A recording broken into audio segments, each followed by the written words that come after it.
Pag-usapan natin ngayon yung idea o proposal, ito na kung sinong nagsimula nito, na apat daw na senador na alyansa o alyado kay VP Sara, baka pwedeng mag-inhibit or wag nang sasama sa impeachment trial. Okay. So, sino-sino itong apat na senador na pwede wag nang sumali sa trial kasi alyado sila ni VP Sara? At sino ang nagsimula nitong idea na ito? Ito, post ni MJ Kiambao, 10 hours ago. Ang title niya is, What a Clown. So, clown, yung katatawanan. Itong idea na ito na ipa-inhibit yung apat na alyadong senador. Okay. So, ang apat na senador, Senator Bato, Senator Go, Senator Robin Padilla, and Senator Amy Marcos. Yun yung apat na pinag-uusapan na baka daw pwede na wag nang sumali sa trial. Kasi alyado sila ni VP Sara. So ito yung post ni MJ Kiambao. Sabi niya, what a clown. If they inhibit the four, shouldn't they also inhibit Chis, Iskidoro, Tulfo, Grace-po, Risa, Coco, Villar, and several others admin allies? In short, no more impeachment trial. Nagsayang lang kayo ng oras at salapi ng taong bayan.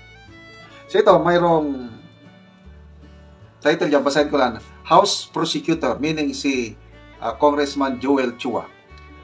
Senate allies may have to inhibit from BP trial. So, ang pagkakaintindi ko dito, si Congressman Joel Chua ang nag-float sa idea ng apat na senador, Go, Bato, Padilla, and Amy Marcos, may have, hindi naman baka pwede na mag-inhibit sa BP trial. Ito yung parang statement ni Congressman Chua as posted by MJ Kiambao. Sabi, we'll see if that's possible, yung pag-inhibit. Referring to suggestions. So may nag-suggest. So hindi pala si Congressman Chua. So I stand corrected. Hindi si Congressman Chua ang nag-suggest na mag-inhibit. Mayroong nag-suggest. So I don't know kung sino. We'll see if that's possible. Kung po pwede. Chua said, referring to suggestions that senators allied with Duterte must inhibit themselves from the impeachment trial. Tapos dinagdagan pa ni Congressman Chua, we will wait for our team to convene first and then we will discuss all the options. So, in fairness, hindi galing kay Congressman Chua yung suggestion. Merong nagsuggest. Siguro ang nagsuggest, ang mga grupo na gustong-gusto matanggal, makonvict si VP Sara. Kaya ito yung resbat ni MJ Kiambao kung ipa-inhibit ang apat, edi ipa-inhibit na rin yung mga senador na klaro na alyado sa administrasyon. So ito, pinangalanan is Escudero, Tulfo, Grace-po, Risa, Coco, Villar, and others. Sana mangyari? Meron pa bang trial kung puros na lang mag-inhibit? Okay? So, wala. Kaya, malayo, to me, hindi pwede na mag-inhibit. Bahala na ang mga senador kasi nandyan na sila ito talaga is a political exercise. Bahala na kung alyado sila ni VP Sara o alyado sa administrasyon.